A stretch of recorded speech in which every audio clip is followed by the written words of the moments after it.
আসসালামু আলাইকুম। এটিএন বাংলার গ্রামগঞ্জের খবরে সবাইকে স্বাগত জানাচ্ছি আমি চিন্তিয়া হক।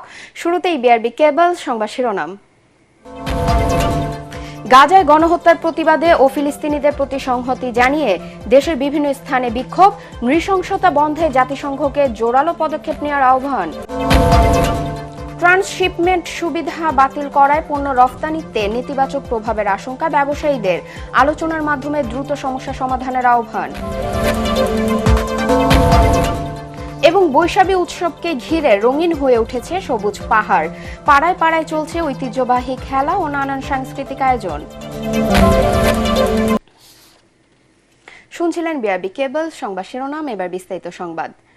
গাজায় ইসরায়েলের গণহত্যার প্রতিবাদে ও ফিলিস্তিনিদের প্রতি সংহতি জানিয়ে দেশের বিভিন্ন স্থানে বিক্ষোভ মিছিল ও সমাবেশ অনুষ্ঠিত হয়েছে। রাজশাহীতে জুমার নামাজের পর নগরী জিরো পয়েন্ট বড় মসজিদের সামনে থেকে বিক্ষোভ মিছিল বের হয়ে আহলি হাদিস আন্দোলন বাংলাদেশ রাজশাহী মহানগর ও জেলা শাখা। মিছিলটি সাহেববাজার, সোনাদিঘির মোড়, কুমারপাড়া হয়ে একই স্থানে গিয়ে শেষ হয়। পরে সমাবেশে বক্তারা অবিলম্বে গাজায় গণহত্যা বন্ধে জাতিসংঘকে জোরালো পদক্ষেপ নেওয়ার আহ্বান জানান। ইসরায়েলি গণহত্যা বন্ধ ও স্বাধীন ফিলিস্তিনি রাষ্ট্র প্রতিষ্ঠার দাবিতে নাটোরে মানববন্ধন ও গণমিছিল করেছে ইসলামী যুব আন্দোলন। জুম্মার নামাজের পর কানাইখালী কেন্দ্রীয় মসজিদের সামনে মানববন্ধন অনুষ্ঠিত হয়। মানববন্ধন শেষে গণমিছিল শহরের বিভিন্ন সড়ক প্রদক্ষিণ করে। জামালপুরে মানববন্ধন ও বিক্ষোভ করেছে আহলে হাদিস আন্দোলন জামালপুর দক্ষিণ জেলা শাখা। বাদ জুম্মা জামালপুর ময়মনসিংহ সড়কের শরীফপুর বাজারে মানববন্ধন অনুষ্ঠিত হয়। মানববন্ধনে সংগঠনের নেতারা বক্তব্য রাখেন।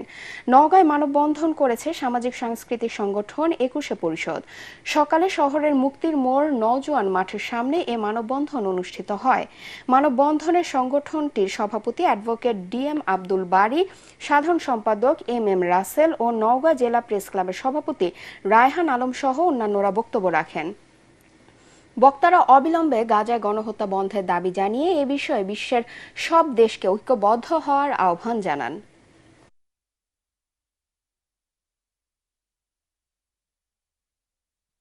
ভারতে স্থলবন্দর ব্যবহার করে তৃতীয় দেশে পণ্য রফতানি চুক্তি বাতিল করায় রফতানি বাণিজ্যে বিরূপ প্রভাব পড়ার আশঙ্কা ব্যবসায়ীদের। দুই দেশের সরকারের মধ্যে আলোচনা করে বিষয়টি দ্রুত সমাধানের দাবি তাদের। তবে ভারত বাংলাদেশের মধ্যে আমদানি রফতানি বাণিজ্য স্বাভাবিক রয়েছে বলে জানিয়েছে বেনাপোল বন্দর কর্তৃপক্ষ। বেনাপোল প্রতিনিধি আহমেদ আলী শাহিনের রিপোর্ট জানাচ্ছেন আসিফুর রহমান সাগর। ট্রান্সশিপমেন্টের মাধ্যমে ভারতের ভূখণ্ড ব্যবহার করে বাংলাদেশের পণ্য তৃতীয় কোনো দেশে যাওয়ার জন্য ২০২০ সালের ২৯ জুন চুক্তি হয়। দেশের central board of indirect taxes and customs মঙ্গলবার সেই চুক্তি বাতিল করে। হঠাৎ করে ট্রান্সশিপমেন্ট চুক্তি বাতিল হয় রফতানি খরচ বেড়ে যাওয়ার আশঙ্কা ব্যবসায়ীদের। বাংলাদেশি পণ্য ট্রানজিট বন্ধ করার কারণে এই গার্মেন্ট শিল্প সহ যেগুলো ইউরোপ কান্ট্রিতে এখানে ট্রানজিট হয়ে রপ্তানি হতো সেগুলোর ক্ষেত্রে অনেক প্রভাব পড়েছে। গতকালও কিছু পণ্য এখান থেকে কিন্তু রপ্তানিযোগ্য পণ্য এখান থেকে রিটার্ন চলে গেছে। এটা আমাদের এক্সপোর্ট কমে গেল এবং আমাদের ব্যবসায় খুব ক্ষতি হলো। তো আমরা ব্যবসায়িক সংগঠনের কাছে এবং কাস্টমস এবং সরকারের কাছে আবেদন করতেছি দ্রুত দুই দেশ বসে যেন এটা সংস্কার করে, যেন আমরা দ্রুত আবার রপ্তানি করতে পারি। বাংলাদেশি রপ্তানিকারকদের এই সমস্ত পণ্য সিপোর্ট ও এয়ারপোর্টের মাধ্যমে রপ্তানি করতে হবে। সেই ক্ষেত্রে বাংলাদেশি রপ্তানিকারকদের রপ্তানি ব্যয়ভার বেড়ে যাবে। ট্রান্সশিপমেন্ট সুবিধা বাতিল করায় বেনাপোল বন্দর থেকে পণ্যবাহী ট্রাকগুলো ফেরত গেছে। তবে ভারত ও বাংলাদেশের মধ্যে আমদানি রপ্তানি বাণিজ্য স্বাভাবিক নিয়মেই চলছে। বাংলাদেশ থেকে ভারতের মধ্য দিয়ে থার্ড কান্ট্রিতে যেসব পণ্য যেত ওই সমস্ত ক্ষেত্রে কিছু কিছু রপ্তানি হয়তো বাধাগ্রস্ত হতে পারে। তবে মোটা দাগে ভারতে যে রপ্তানি আমাদের দেশ থেকে হয়ে থাকে প্রতিদিন, সেটি কিন্তু একেবারে স্বাভাবিক আছে এবং সেটি অব্যাহত আছে। গতকালও ৮১ ট্রাক পণ্য বাংলাদেশ থেকে ভারতে রপ্তানি হয়েছে। দুই দেশের সরকারের মধ্যে আলোচনা করে বিষয়টি দ্রুত সমাধানের আহ্বান ব্যবসায়ীদের। Bureau report, ATN Bangla. Salauddin Kader চৌধুরীর বিরুদ্ধে আন্তর্জাতিক অপরাধ ট্রাইব্যুনালে সাক্ষ্য দেয়া চট্টগ্রামের রাঙ্গুনিয়ার মুক্তিযোদ্ধা নুরুল আফসারকে গ্রেফতারের পর পরিবারের জিম্মায় ছেড়ে দিয়েছে পুলিশ। ৭১ মানবতা বিরোধী অপরাধের মামলায় ফাঁসি হওয়া বিএনপির স্থায়ী কমিটির সদস্য সালাউদ্দিন কাদের চৌধুরীর বিরুদ্ধে সাক্ষীদাতা নুরুল আফসারকে ১০ এপ্রিল বিএনপির নেতাকর্মীরা আটক করে পুলিশে দেয়। কিন্তু সুনির্দিষ্ট কোনো মামলা ও অভিযোগ না থাকায় পরে তাকে পরিবারের জিম্মায় ছেড়ে দেয় কক্সবাজারের রামু থানা পুলিশ। শেখ হাসিনা সরকারের পতনের পর তিনি কক্সবাজারের রামু উপজেলার কাউয়ারখোপ ইউনিয়নের এক গ্রামে আত্মগোপনে ছিলেন। চট্টগ্রাম কক্সবাজার মহাসড়ক ৬ লেনে উন্নীতকরণের দাবিতে লাখো মানুষের স্বাক্ষর সংগ্রহ কর্মসূচি শুরু হয়েছে। চট্টগ্রাম প্রেস ক্লাবের সামনে এ কর্মসূচির উদ্বোধন করেন সিটি কর্পোরেশনের মেয়র ডাক্তার শাহাদাত হোসেন। এ সময় চট্টগ্রাম দক্ষিণ জেলা বিএনপি নেতা আবু সুফিয়ান ও আবুল হাশেম বক্কর সহ চট্টগ্রাম কক্সবাজার মহাসড়ক ৬ লেন বাস্তবায়ন পরিষদের নেতারা উপস্থিত ছিলেন।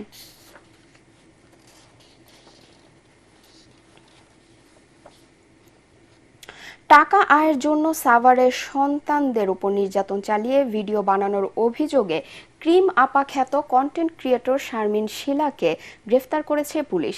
বৃহস্পতিবার রাতে সাভার থেকে তাকে গ্রেফতার করে আশুলিয়া থানায় নেওয়া হয়।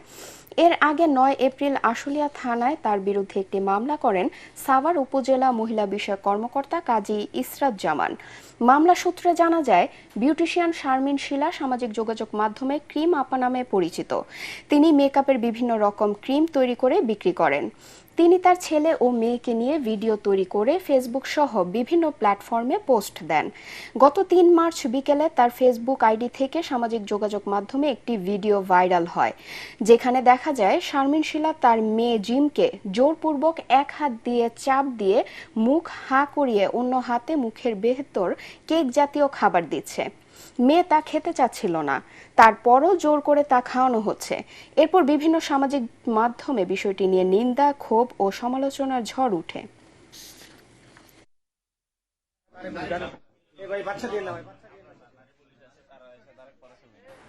নাটোরে আদালতের মালখানার তালা ভেঙে নগদ অর্থ ও স্বর্ণালংকার চুরির ঘটনা ঘটেছে। ঘটনাস্থল পরিদর্শন করে পুলিশ সুপার আমজাদ হোসেন জানান, গতরাতের কোনো এক সময় সংঘবদ্ধ চোর চক্র কোর্ট পুলিশ দপ্তরের জানালার গ্রিল কেটে ভেতরে ঢুকে। এরপর তারা মালখানার তালা ভেঙে আলামত হিসেবে সংরক্ষণ করা বিপুল পরিমাণ নগদ টাকা ও স্বর্ণালংকার নিয়ে পালিয়ে যায়। এর আগে তারা সিসি ক্যামেরায় সংযোগ বিচ্ছিন্ন করে দেয়। সকাল 11:30টার দিকে কোর্ট পুলিশের কর্মকর্তারা দপ্তরে গিয়ে ঘটনা দেখে বিষয়টি ঊর্ধ্বতন কর্মকর্তাদের অবহিত করেন। এ ঘটনায় ৩ জনকে তাদের হেফাজতে নিয়েছে পুলিশ। মেহেরপুরের গাংনী উপজেলায় বিদেশি পিস্তল, 2টি ম্যাগাজিন ও 3 রাউন্ড তাজা গুলি সহ লালটু বিশ্বাস নামে একজনকে আটক করেছে যৌথ বাহিনী। ভোরে গাংনীর লক্ষ্মীনারায়ণপুর ধলা গ্রামে অভিযান চালিয়ে তাকে আটক করা হয়। যৌথ বাহিনীর সদস্যরা জানান, গোপন সংবাদ পেয়ে অভিযানে যায় যৌথ বাহিনী। এ সময় 7.65 মিলিমিটার সাইজের একটি বিদেশি পিস্তল, 2টি ম্যাগাজিন এবং 3 রাউন্ড তাজা গুলি উদ্ধার করা হয়। অভিযানটি পরিচালনা করেন 27 ফিল্ড রেজিমেন্ট আর্টিলারির ক্যাপ্টেন রওশন ও লেফটেন্যান্ট মিনহাজের নেতৃত্বে যৌথ বাহিনী এবং গাংনী থানা পুলিশের একটি টিম। নড়াইলের লোহাগড়া পৌরসভার লক্ষ্মীপাশায় যৌথ বাহিনী বিভিন্ন যানবাহনের বৈধ কাগজপত্র না থাকা এবং ট্রাফিক আইন লঙ্ঘনের অভিযোগে 11টি মামলা 54,500 টাকা জরিমানা করে। বৃহস্পতিবার রাতে সেনাবাহিনীর Narail camp commander major MM Zillur রহমানের নেতৃত্বে সেনাবাহিনীর একটি দল ও লোহাগড়া থানা পুলিশের ট্রাফিক বিভাগ যৌথভাবে এ অভিযান পরিচালনা করেন। আইন শৃঙ্খলা পরিস্থিতি নিয়ন্ত্রণে রাখতে এমন অভিযান অব্যাহত থাকবে বলে জানিয়েছেন সংশ্লিষ্ট কর্মকর্তারা।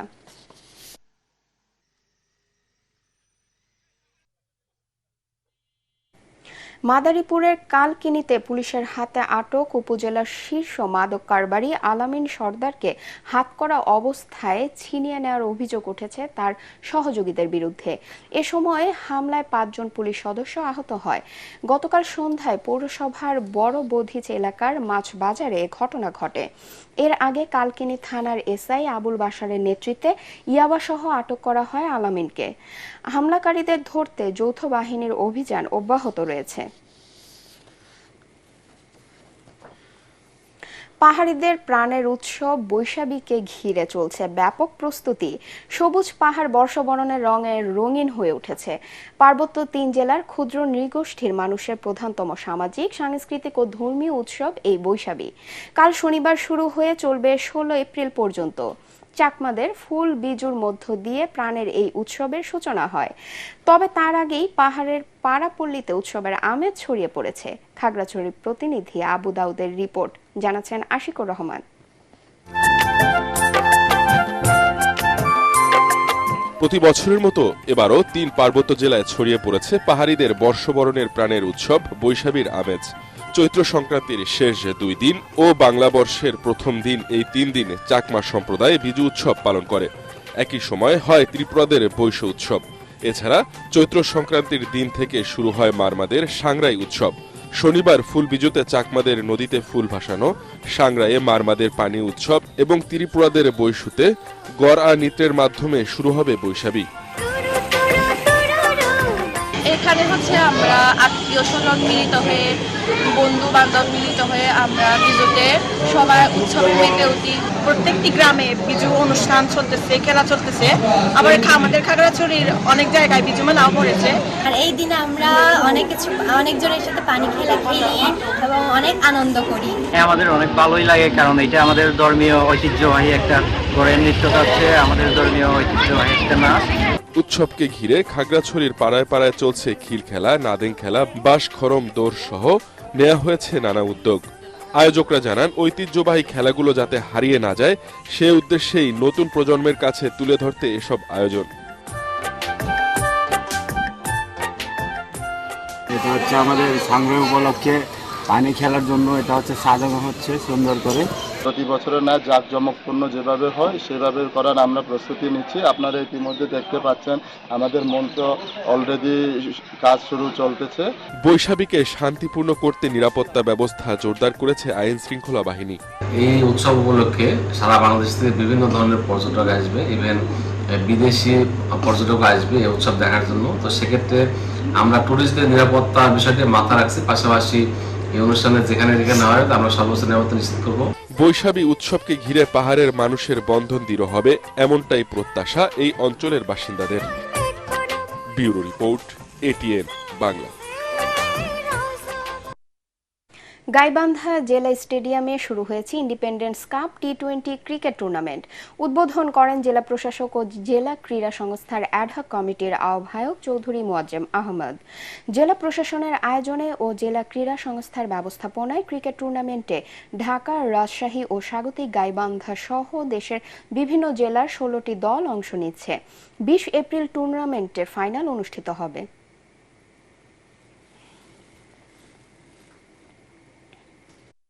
পরবর্তী সংবাদ দেখার আমন্ত্রণ জানিয়ে এখনকার মতো শেষ করছি।